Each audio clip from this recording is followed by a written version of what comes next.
श्याम संगीत अकेडमी में आपका स्वागत है। जरा सोचिए, हजारों साल पहले जब कोई इलेक्ट्रॉनिक ट्यूनर नहीं था, मतलब कोई आधुनिक मशीनरी नहीं थी, तब हमारे देश के विद्वानों ने ध्वनि के उन 22 सूक्ष्म स्तरों को गणितीय रूप से कैसे नाप लिया होगा, जिन्हें आज हम श्रुति कहते हैं। हाँ, सुनने में किसी विज्ञान कथा जैसा लगता है, लेकिन यही हमारे भारतीय संगीत का वास्तविक इतिहास है। बिल्कुल। और आज की हमारी इस विस्तृत चर्चा में हम इसी विज्ञान और इतिहास की गहराइयों में उतरने वाले हैं। ये गहन अध्ययन विशेष रूप से उन सभी श्रोताओं के लिए है जो संगीत के क्षेत्र में प्रतियोगी परीक्षाओं की तैयारी कर रहे हैं। सही कहा।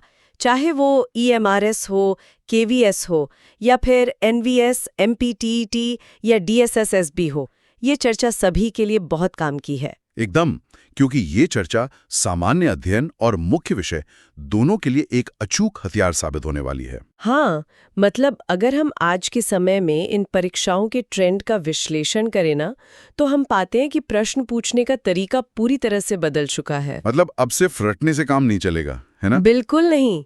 नवीनतम सरकारी और अकादमिक डेटा बताता है कि अब प्रश्न 3 अलग-अलग परतों में आते हैं। पहली परत है डायरेक्ट प्रश्नों की। अच्छा, डायरेक्ट प्रश्न मतलब जो सीधे परिभाषाओं से जुड़े होते हैं। हाँ, सीधे तौर पर परिभाषाओं और पारिभाषिक शब्दावली से जुड़े सवाल। फिर दूसरी परत है फैक्चुअल प्रश्नों की, जहां ऐतिहासिक तथ्य, वर्ष और घरानों की सटीक जानकारी परखी जाती है। और तीसरी परत, जो शायद सबसे चुनौतीपूर्ण होती है। वही तो, तीसरी परत है कॉन्सेप्चुअल प्रश्नों की। इसमें नाद, श्रुति और ग्राम के सिद्धांतों की बहुत ही गहरी वैज्ञानिक समझ की आवश्यकता होती है। और बिल्कुल यही हमारी आज की इस चर्चा का मुख्य उद्देश्य है। हम यहाँ बैठकर सिर्फ तथ्यों की कोई सूची या टेबल ऑफ कंटेंट्स नहीं पढ़ने वाले हैं। सही बात है। हम इस पूरे सिलेबस को, इस डेटा को एक धागे में पिरोकर समझने वाले हैं कि इसके पीछे का भौतिक विज्ञान क्या है और इसका क्रमिक इतिहास क्या है।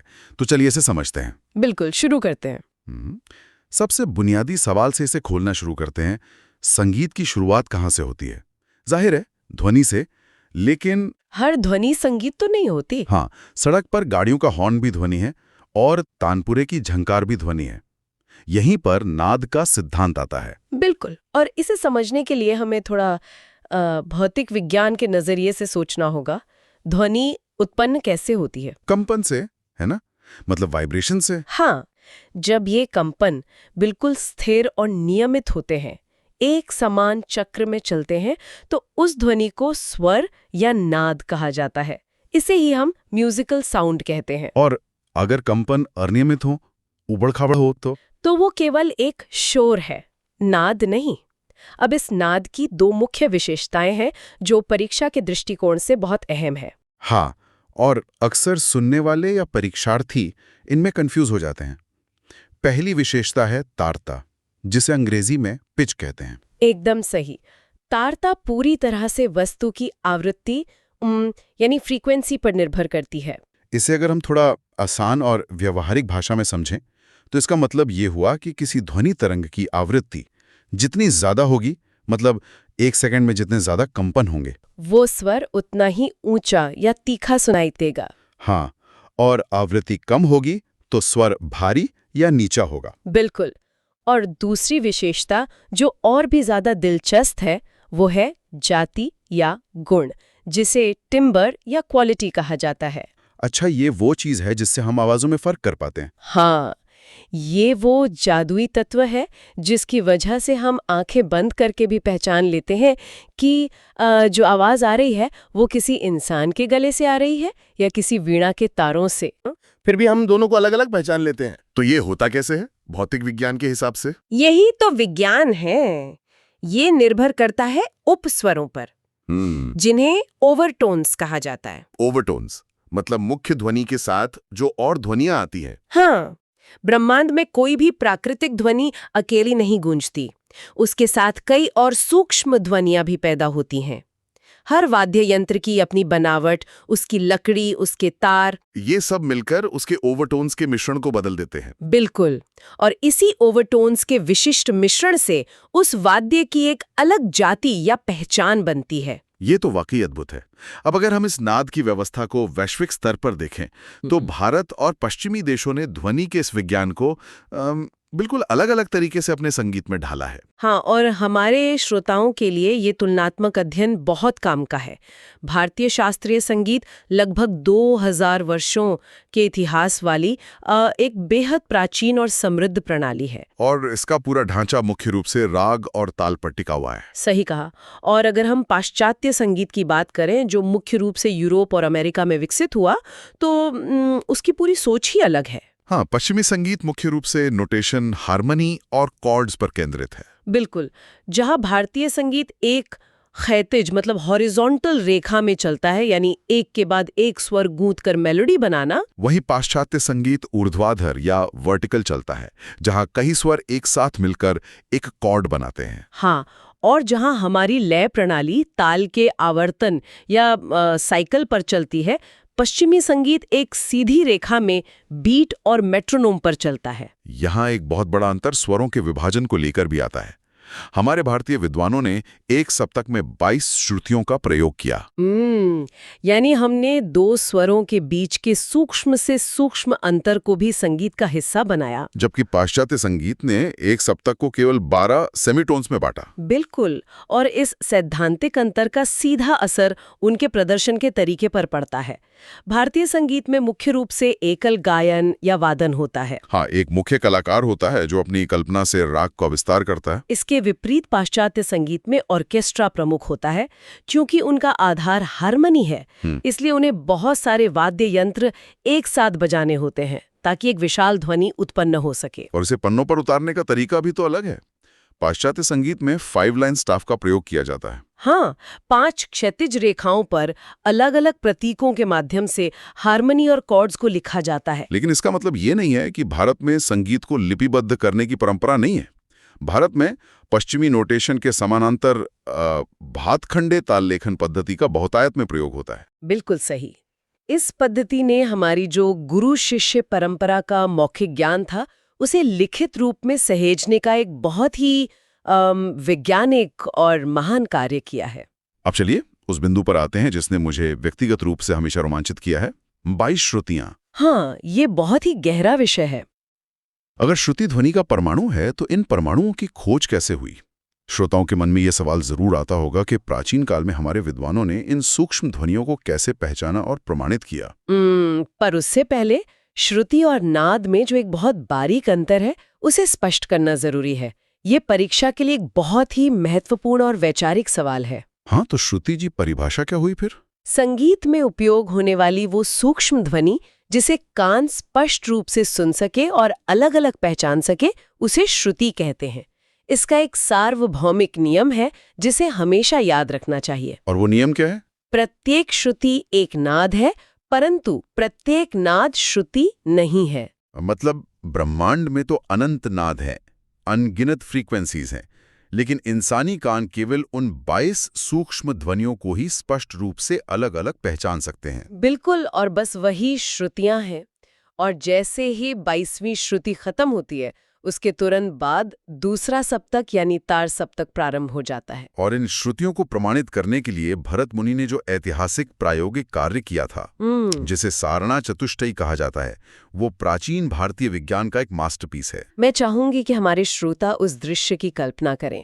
ये प्रयोग किसी आधुनिक लैब में नहीं, बल्कि हजारों साल पहले हो रहा था। हाँ, भरत मुनि ने बिल्कुल एक समान आकार की 2 वीणाएं लीं।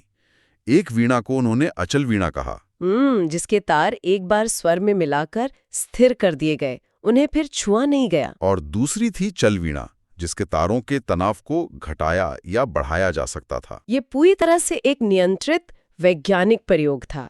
प्रथम सारना में उन्होंने चल वीणा के पंचम स्वर को अचल वीणा के पंचम से मिलाने के लिए उसके तार के तनाव को थोड़ा सा कम किया। ऐसा करने पर जो एक बहुत ही सूक्ष्म अंदर पैदा हुआ, उसे भरत मुनि ने प्रमाण श्रुति का नाम दिया, है ना? हाँ, इस प्रकार उन्होंने तारों के तनाव को कम करने की एक के बाद एक कुल 4 चरणों की प्रक्रिया पूरी की।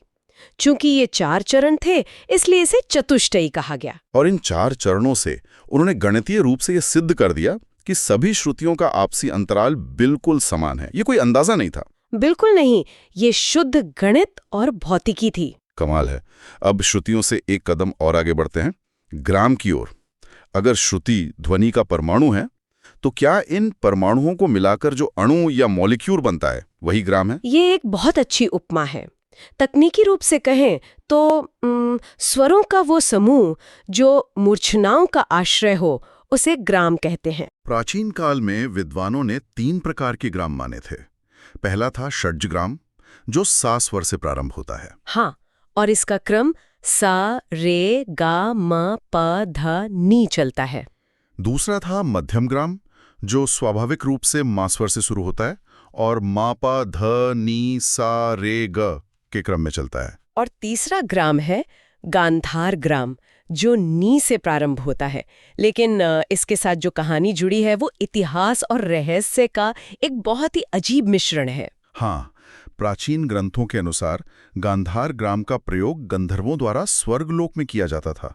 ऐसा माना जाता है कि ये ग्राम पृथ्वी से लुप्त हो गया। अगर हम इसके पीछे के विज्ञान को समझने की कोशिश करें तो शायद उस ग्राम की फ्रीक्वेंसी, मतलब स्वर संरचना इतनी जटिल या इतनी विशिष्ट थी कि इंसानी गले या उस समय के वाद्य यंत्रों पर उसे साधना मुश्किल हो गया होगा। बिल्कुल संभव है, और धीरे धीरे वो चलन से बाहर होकर सिर्फ किंवदंतियों में रह गया, और यहीं से मूर्छना की अवधारणा का जन्म होता है। अगर ग्राम एक आधार है, एक फाउंडेशन है, तो मूर्छना क्या है? ग्राम के 7 स्वरों का क्रमानुसार आरोह अवरोह करना ही मूर्छना कहलाता है। इसका गणित बहुत सीधा है। प्रत्येक ग्राम की अपनी 7 मूर्छनाएं होती हैं। तो चूंकि हमारे पास कुल 3 ग्राम हैं, तो प्राचीन काल में कुल 21 मूर्छनाएं मानी गई थीं, यानी 3 गुणा 7। एकदम सही। आज आधुनिक हिंदुस्तानी संगीत में जिस प्रकार रागों की उत्पत्ति थाटों से होती है, बिल्कुल उसी प्रकार प्राचीन काल में रागों का आधार यही मूर्छनाएं ही थीं। अच्छा, परीक्षा में अक्सर उदाहरण पूछे जाते हैं, तो सुनने वालों को याद रखना चाहिए कि षडज ग्राम की एक बहुत ही प्रसिद्ध मूर्छना का नाम उत्तर मंद्रा है। हाँ, ये बहुत बार पूछा गया है। संगीत के इस विकास को अगर हम इतिहास के पन्नों में और पीछे ले जाएं, तो इसकी जड़ें हमारे वैदिक काल और महाकाव्यों तक जाती हैं। वैदिक काल में संगीत की उत्पत्ति मुख्य रूप से सामवेद से मानी जाती है। उस समय के सामगान में आज के 7 स्वर नहीं होते थे, बल्कि केवल 3 स्वर होते थे। उदात्त, जिसका अर्थ है ऊंचा स्वर, अनुदात्त यानी नीचा स्वर, और स्वरित, जो इन दोनों के मध्य का स्वर था। और रामायण काल तक आते आते ये संगीत प्रणाली काफी विस्तृत और व्यवस्थित हो चुकी थी। रामायण में हमें मुख्य रूप से जाति गायन का उल्लेख प्राप्त होता है। हाँ, उस काल में वाद्य यंत्रों के वर्गीकरण का एक बहुत ही वैज्ञानिक तरीका विकसित कर लिया गया था। वाद्यों को 4 प्रकारों में बांट दिया गया था, जैसे कि तत्वाद्य यानी वे जो तारों से बजते हैं, अवनद्य वाद्य जो चमड़े से मड़े होते हैं, और सुशीर वाद्य जो हवा या फूंक से बजते हैं, और घन वाद्य जो धातु या लकड़ी के बने होते हैं और आपस में टकरा कर बजते हैं। इसके अलावा रामायण काल में 3 प्रकार के नृत्यों का भी स्पष्ट उल्लेख मिलता है, नृत्य, नृत्य और लास्य। बिल्कुल। और प्राचीन जाति गायन की उस दुनिया से होते हुए जब हम आधुनिक गायन शैलियों की ओर सफर करते हैं, तो हम देखते हैं कि कलाकारों ने स्वरों को सजाने और उनका विस्तार करने के कई अद्भुत तरीके इजाद किए। और इसमें जो सबसे भावपूर्ण और शक्तिशाली तरीका है वो है गमक। हाँ, गमक सिर्फ एक तकनीक नहीं है, ये एक एहसास है।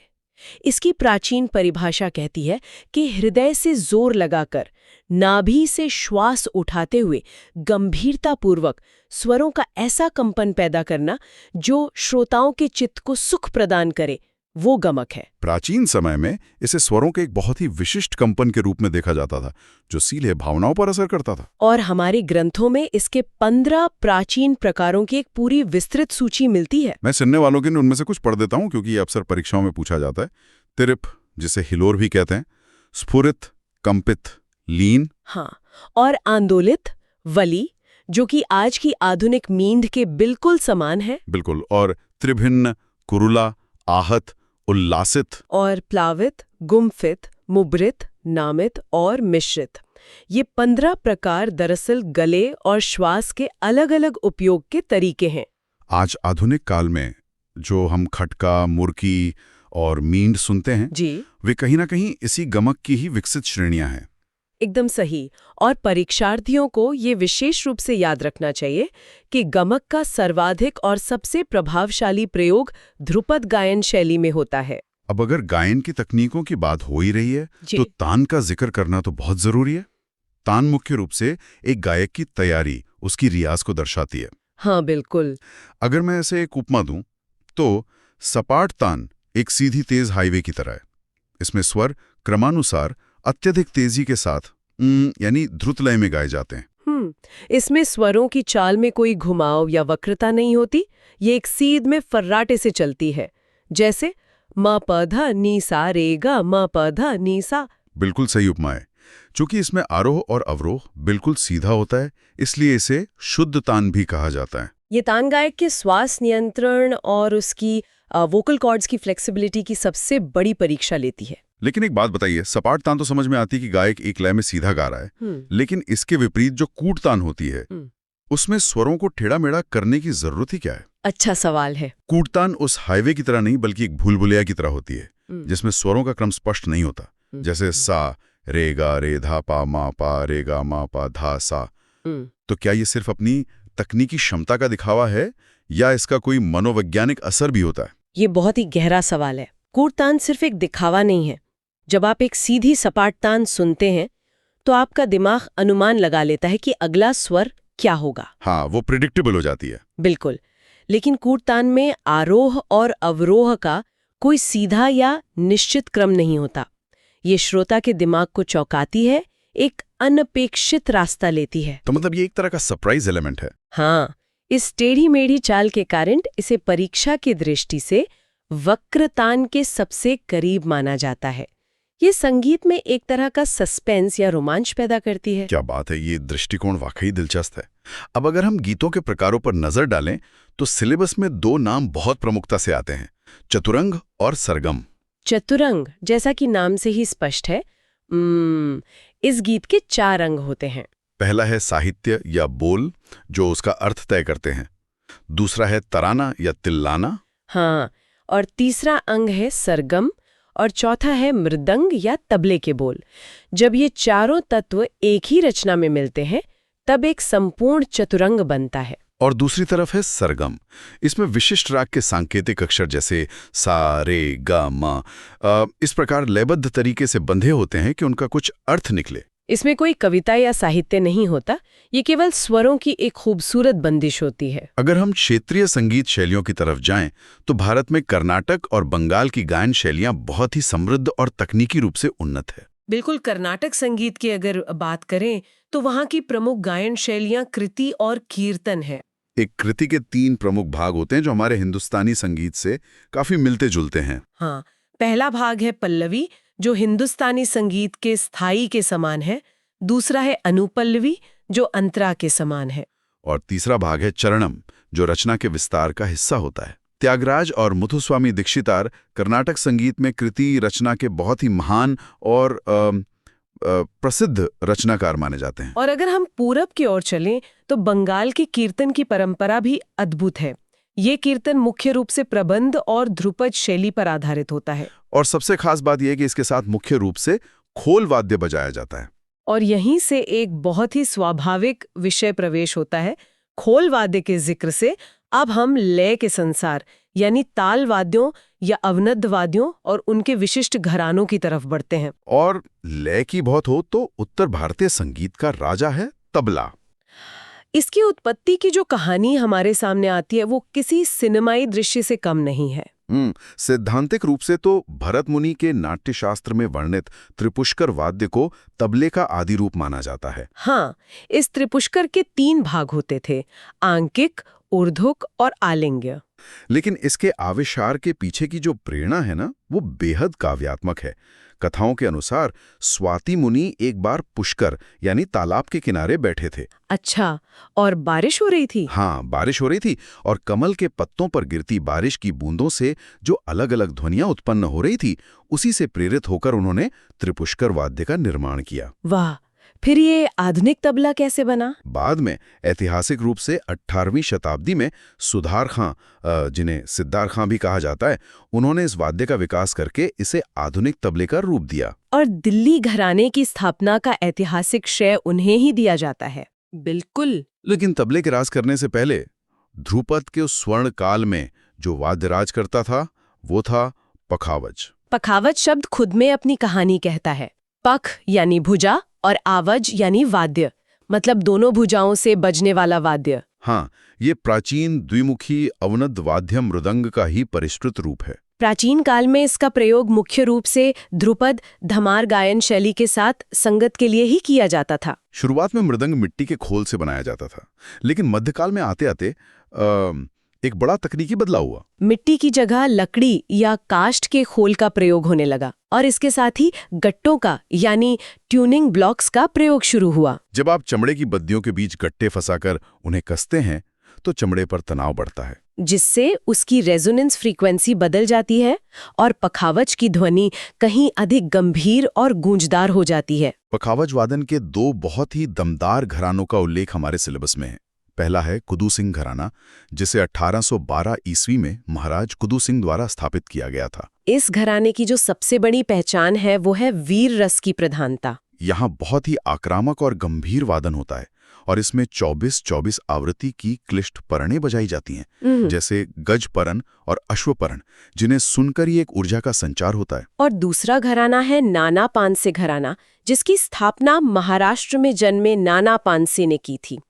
इस घराने की खासियत इसके अंतर्विरोध में छिपी है। अंतर्विरोध मतलब कैसे? एक तरफ इसमें गणितीय जटिलता बहुत ज्यादा है, लेकिन दूसरी तरफ इसका वादन बहुत ही मुलायम और सरल है। ये कैसे संभव है? गणितीय रूप से इतनी जटिल चीजें मुलायम कैसे हो सकती हैं? यही तो इस घराने की खूबी है। यहाँ ताकत से ज्यादा सटीकता यानी प्रिसिजन पर जोर दिया जाता है। इस घराने की एक बड़ी विशेषता ये है कि पर्णों को पहले ताल देकर साधा जाता है। अच्छा, जो इसे कुदौ सिंह घराने के आक्रामक वादन से बिल्कुल अलग और बौद्धिक बनाता है। बिल्कुल सही। अब अगर तबला और पखावज की बात हो रही है और हम बनारस घराने की उस जादुई दुनिया का जिक्र ना करें, ऐसा तो हो ही नहीं सकता। बनारस घराने की पारिभाषिक शब्दावली परीक्षाओं के लिए खजाना है। हाँ, जैसे एक विशिष्ट शब्द है बांट। दादरा कहरवा जैसी चंचल प्रकृति की तालों में जब लग्गी का सुंदरता पूर्वक विस्तार किया जाता है तो उस क्रिया को बांट कहते हैं। बनारस घराने में बांट को स्वतंत्र रूप से बजाया जाता है और इसका विस्तार क्रम बिल्कुल दिल्ली या फर्रुखाबाद के कायदे के समान होता है। इसके दो मुख्य प्रकार होते हैं। पहला स्वतंत्र बांट, जिसे मुक्त बांट भी कहते हैं, और दूसरा प्रबंध बांट, जो पूरी तरह से छंद पर आधारित होता है। प्रबंध बांट की खासियत ये है कि इसके पलटे बनाकर दोगुनी लय में रेला बजाया जाता है। और जब बनारस घराने की बात आती है तो रेला और रॉ जैसे शब्द भी सामने आते हैं। श्रोताओं के मन में अक्सर ये शंका रहती है कि इन दोनों में क्या अंतर है। तो अंतर क्या है? अंतर बहुत स्पष्ट है। रेला ऐसे बोलों का समूह है जिसे अत्यंत सरलता से अति द्रुत लय यानी बहुत ही तेज गति में बजाया जा सके। ये एकदम धारा प्रवाह सुनाई देता है, जैसे पहाड़ों से कोई तेज नदी नीचे उतर रही हो। मतलब इसमें लगातार तेज प्रवाह होता है। हाँ। और सबसे बड़ी बात, इसका विस्तार संभव है। हाँ। जबकि रॉ या लॉ की प्रकृति थोड़ी अलग है। किसी भी छोटे बोलों के भाग को बिना विस्तार किए लगातार धारा प्रवाह बजाने से जो एक समान स्थिर आवाज उत्पन्न होती है, उसे रॉ कहते हैं। इसमें कोई वेरिएशन या विस्तार नहीं होता, बस एक हिप्नोटिक एक समान स्थिर आवाज गूंजती रहती है। और हाँ, जैसा कि हमने पहले जिक्र किया, चंचल प्रकृति की तालों में जो रचना कायदे के समान बजती है उसे ही लग्गी कहा जाता है। इस पूरी विस्तृत चर्चा को अगर हम परीक्षा की रणनीति के नजरिए से समेटें तो हमारे सुनने वालों के सामने एक स्पष्ट रिवीजन ब्लूप्रिंट उभर कर आता है। परीक्षार्थियों को स्टैटिक और डायनेमिक विषयों के बीच एक बहुत ही सधा हुआ संतुलन बनाना होगा। बिल्कुल सही। स्टैटिक टॉपिक्स में आपको ग्राम और मूर्छना के नियम, 22 श्रुतियों का सिद्धांत, भरत मुनि की सारणा चतुष्टयी का वो ऐतिहासिक प्रयोग और घरानों के संस्थापकों के नाम पक्के करने होंगे। और दूसरी तरफ जो कॉन्सेप्चुअल टॉपिक्स हैं, जहां समझ की जरूरत है, जैसे नाद और फ्रीक्वेंसी का विज्ञान, कूटतान के पीछे का मनोविज्ञान, गमक के 15 प्रकारों का वोकल मैकेनिज्म और नाना पानसे घराने की गणितीय बारीकियों को समझना होगा। तो मतलब तैयारी एकदम सटीक होनी चाहिए।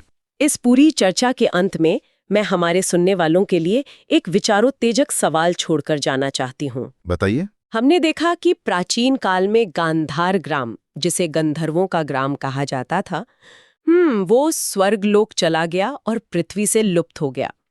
आज हम जिस आधुनिक युग में जी रहे हैं वो तकनीक और आर्टिफिशियल इंटेलिजेंस का युग है। हाँ, AI का दौर है। तो क्या ये संभव है कि भविष्य में हम नाद, आवृत्ति और ओवरटोन्स के इस भौतिक विज्ञान और AI का उपयोग करके उस खोए हुए गांधार ग्राम की स्वर्गीय और जटिल ध्वनि को दोबारा खोज सकें या उसे कंप्यूटर पे रिक्रिएट कर सकें? ये निश्चित रूप से विचार करने वाली बात है। क्या अद्भुत विचार है। अगर ऐसा हुआ तो वो विज्ञान और कला का सबसे बड़ा संगम होगा। इसी रोमांचक विचार के साथ हम आज के इस गहन अध्ययन को यहीं विराम देते हैं। चैनल को लाइक और सब्सक्राइब जरूर करें और हमारे साथ अपनी तैयारी करते रहें। धन्यवाद।